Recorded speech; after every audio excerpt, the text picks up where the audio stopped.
Hoje nós teremos uma segunda aula, nossa segunda videoaula, que será transmitida aí para vocês nesse período de quarentena. Nossa aula de hoje vai ser uma aula um pouquinho mais rápida, a gente vai falar um pouquinho sobre o relevo do Brasil.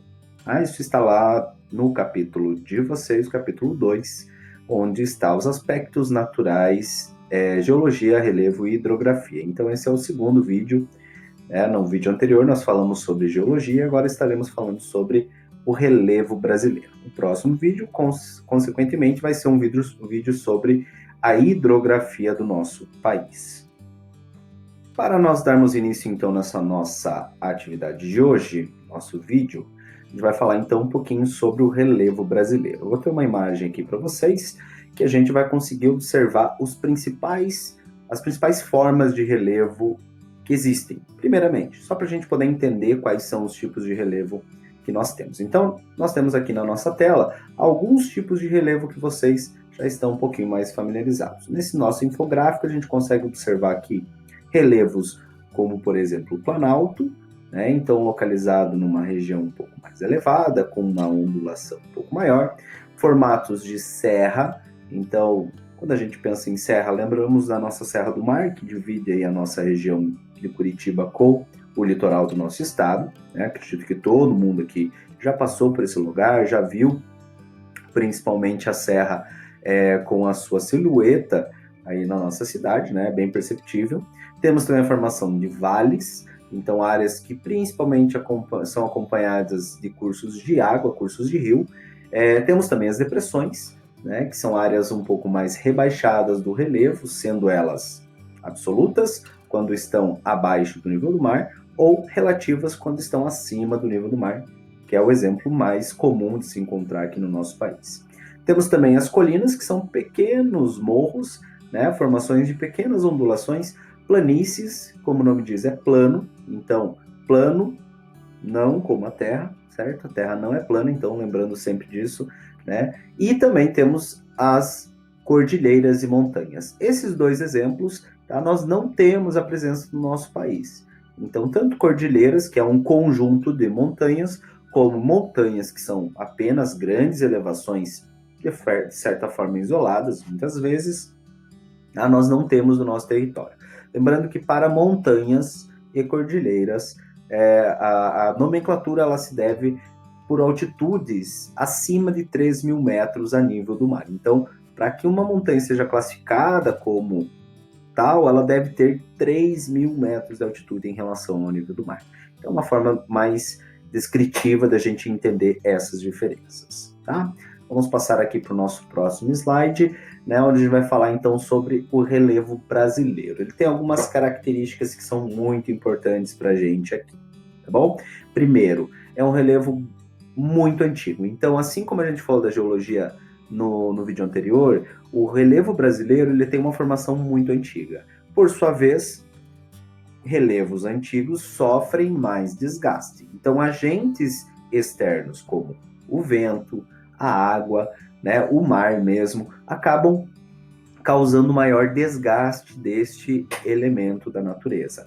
Mas quando a gente fala de desgaste, quer dizer que ele vai perdendo material, tá? Ele vai sendo retirado e por si só a gente vai perceber que o relevo brasileiro é um relevo que ele vai apresentar-se de forma mais arredondada, tá?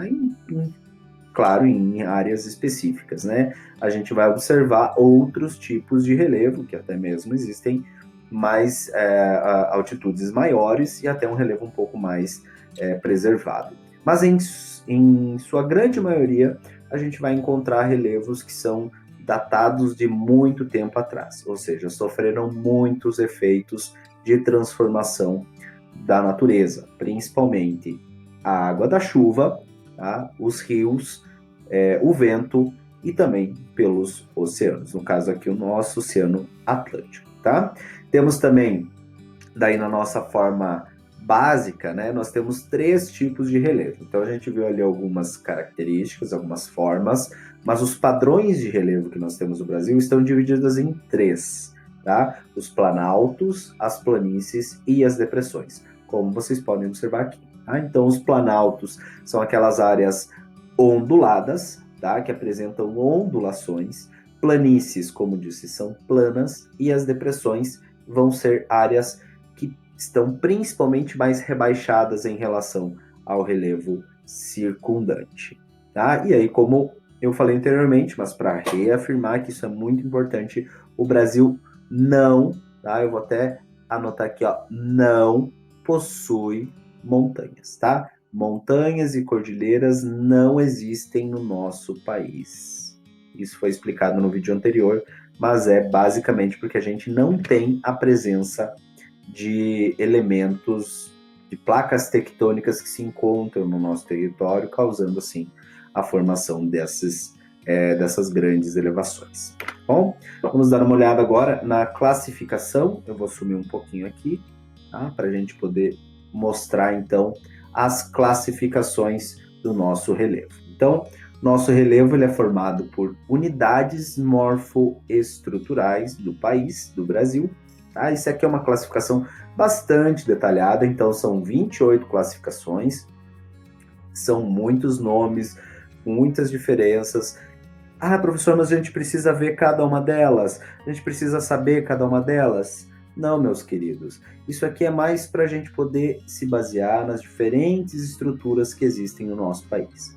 Então, o Brasil ele é um país muito rico, muito grande, e por si só, a gente vai ter diversas formações no nosso território, tá? Então, essas formações elas vão ser de estruturas de planalto, como vocês podem ver aqui, tá? Nós temos bacias sedimentares, intrusões e coberturas residuais, cinturões orogênicos e também os núcleos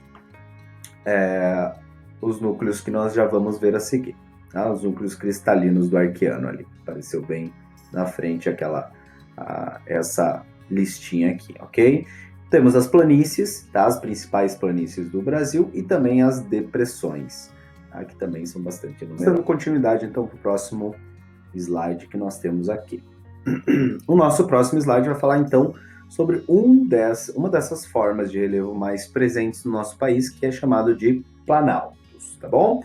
Então, para a gente dar uma observada aqui, quais são as características desta forma de relevo? Então, formação ondulada, então, como eu citei antes para vocês, nossa estrutura ela vai formando estruturas onduladinhas, como, por exemplo, assim.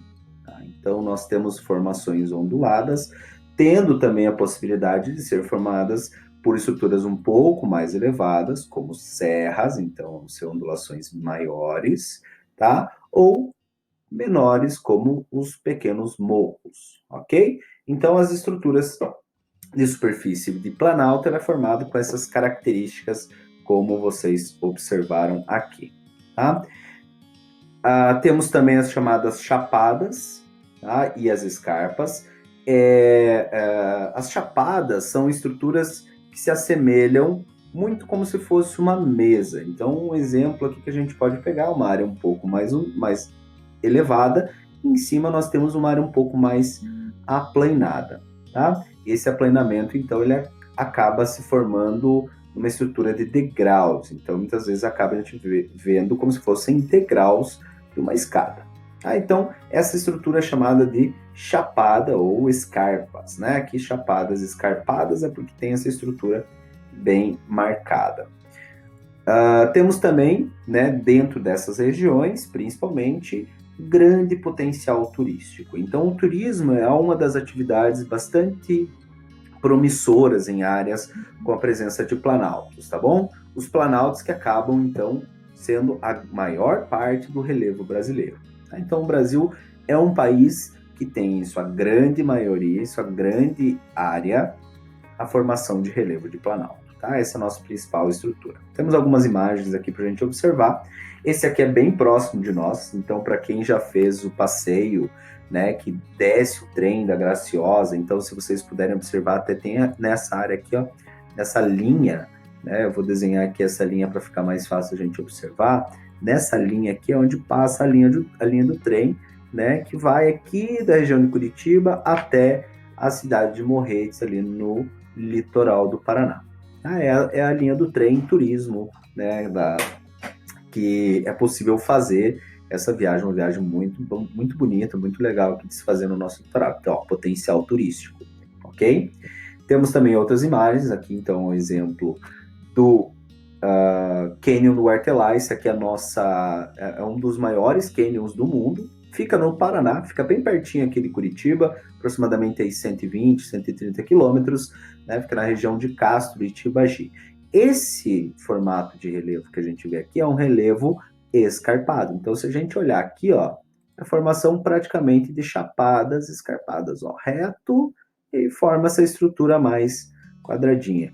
E embaixo a gente vai ter um canyon. Então, olha só que legal. Quem será que fez esta forma de relevo que a gente está observando aqui? Qual agente? Será que foi a chuva? Será que foi o vento? Ou será que foi outro elemento mais importante que está aqui? Então, gente, o rio, este elemento que está passando aqui embaixo, ele foi retirando durante centenas de milhares de anos materiais, sedimentos, vão sendo retirados e levados, então, até, né, a foz deste rio e, consequentemente, ele vai moldando as estruturas de relevo. Esse é um exemplo clássico de canyon, tá? Formado por estruturas onde os rios moldam as nossas formas de relevo, tá? Temos aqui outra estrutura, então essa aqui é a formação de chapada. Então, também no Brasil nós encontramos essa formação. Outro detalhe que a gente vai ver depois em hidrografia, no próximo vídeo, vai ser sobre o potencial hidráulico, ou seja, o potencial que o Brasil tem em gerar energia. Isso se dá por quê? Porque a gente tem grande ocorrência de cachoeiras. Então, como a gente pode observar aqui, ó, voltar um pouquinho, nesta área aqui a gente tem a formação de cachoeiras. Rio encachoeirado permite a formação de hidrelétricas para se produzir energia. E aqui a gente tem uma formação de chapada. Temos também aqui, ó, bem ondulado, então a gente consegue ver certinho a ondulação desse relevo. Se a gente olhar aqui, ó, então a estrada ela forma-se como se fosse um relevo ondulado, tá? E no fundo, ao fundo, a gente tem uma estrutura de chapada, ó, bem formadinha, uma estrutura de chapada. Então, é para a gente observar mesmo, né? No nosso país a gente tem várias formas de relevo, tá? Mais uma estrutura de chapada, essa aqui é Chapada dos Guimarães, tá? Bastante conhecida no nosso país. Opa, voltando aqui, vejam bem o degrauzinho bem formado, tá? Nossa próxima estrutura agora de relevo vai ser as depressões, tá? As depressões, como eu disse para vocês, elas são formadas em um relevo um pouco mais rebaixado ao seu entorno. Então, apresentam inclinações, apresentam ondulações, porém mais suaves. Então, porque é uma área que já foi retirado os elementos ou que, né, a ocorrência também de deposição. Então, vejam, terrenos são muito erodidos, sofrem com esse processo de retirada, estão principalmente próximos aos planaltos, tá? Então, para a gente poder ter uma noção, nossa região aqui, Curitiba, região metropolitana, né, onde nós todos estamos, a nossa formação é uma formação de planaltos ou uma formação de depressão. Veja que a gente tem as duas formas aqui. Tá? Só que no caso do Paraná, na nossa estrutura aqui, a gente tem uma formação de depressões. Por quê? Porque bem na borda a gente vai ter a formação. Vou pegar aqui, ó. A formação na borda leste, a gente vai ter a formação da Serra do Mar, então a serra ondulada. E a gente vai ter uma área um pouco mais rebaixada, onde está Curitiba, com pequenas ondulações. E depois a gente tem uma outra estrutura um pouco mais ondulada a leste. Então, Curitiba vai estar aqui, ó. Tá? Aqui vai estar Curitiba. Essa área aqui é onde a gente vai estar localizado. Então, consequentemente, é uma formação de depressão. Tá bom? Vamos dar uns exemplos. Essa aqui é um exemplo da depressão sertaneja, tá? Não é Chitãozinho Chororó, não é sertanejo universitário, tá? Sofrências e Nayara Azevedo e tudo mais, mas é uma depressão que ocorre principalmente no Nordeste do Brasil. Tá? Ele fica bem numa área mais rebaixada, a gente pode ver até a formação de rios aqui, tá? E lagos, açudes nessa região muito comum. Temos depressões aqui também que são exemplificadas na região sudeste do Brasil, tá? Temos as depressões, esta especialmente na região metropolitana de Curitiba. Então, esses senhores que vos apresentam, né? Esse aqui é o nosso querido professor Tucci. E aí, Tucci, tudo beleza com você? Olha, que bonito, rapaz, explorador da natureza, né? É o professor do 8º ano de vocês. Aí embaixo a gente vai ver lá a nossa cidade. Ah, professor, onde é que a gente está? Então, Curitiba vai estar localizado nesta área aqui. Lá no fundo, bem no fundo, vai estar Curitiba, tá? Provavelmente a gente esteja aqui, tá? Então, aqui vai ser, vamos dizer, o Bagose, ok? Então, o Bagose está ali. Eu estou desenhando com a minha mão, então não fica aquela maravilha. Beleza? Temos também, né, a formação aí por último das planícies, as estruturas mais planas, como o nome sugere. Então, é uma área diferente das outras, que são áreas de erosão, retirada. A planície vai ser uma área de deposição, então onde os sedimentos vão ficar acumulados. Tá? Vejam que esta é uma das menores formações que nós temos. Se a gente olhar no mapa, a gente vai ver que está limitada a regiões bem próximas ao litoral, então planícies litorâneas, e também na região amazônica. E claro, por causa do rio Amazonas, que vai depositando material na nossa estrutura. Temos também na região do Pantanal. Então, o Pantanal Mato-Grossense é uma área também que é formada por essa estrutura de planície. Tá? Então, ali a gente tem essas faixas, né? Faixas ao litoral, margem do rio Amazonas e também no Pantanal Mato-Grossense. Ok? Essas áreas, por sua vez, são áreas onde também são muito propícias à ocorrência de inundações. Por quê? Porque é mais plano. Então, se numa situação de muita chuva, por exemplo, numa região planáltica, né, ou melhor, de planície, desculpe, existe a ocorrência desse aumento do nível das águas, então ocorrendo assim possíveis inundações. Então, áreas mais planas, mais próximas, principalmente ao litoral, acabam sendo mais propícias a isso. Também acontece no Pantanal, também acontece na região do Rio Amazonas, em grandes planícies. Ah, mas e as inundações, professor, que acontecem, por exemplo, nas cidades? Tem a ver com áreas de planície? Nem sempre. Então, já é um outro problema que está relacionado à questão da impermeabilização do solo. Então, o solo fica impermeabilizado, dificultando, assim, que a formação, que ocorra a permeabilidade da água. Então, a água não consegue ser absorvida pelo solo. Vamos a alguns exemplos. Então, aqui, um exemplo de planície. Então, a praia, né? Então, numa área de praia, a gente vai ter um relevo bem plano. Quem já foi para a praia, quem vai à praia, quem tem casa na praia, sabe que a praia geralmente é uma área plana, tá? Esse outro exemplo é do Pantanal Mato-Grossense. Veja que é uma área toda alagada, toda inundada, então tem muita água. E por fim, temos também aqui as áreas, mais uma foto do Pantanal, na verdade, né? Então mais uma fotinha do Pantanal aí para representar esta região. Essa anterior, só retomando, essa aqui é a área da planície do Rio Amazonas. Eu me confundi aqui na explicação. Então, essa é da planície do Rio Amazonas e esta do Pantanal Mato-Grossense. Ok? Então, espero que vocês tenham curtido a aula de hoje, é um pouquinho mais curta. Tá? O nosso tema foi especificamente a questão do relevo brasileiro. Eu gostaria que vocês observassem na apostila de vocês a partir da página 26, tá?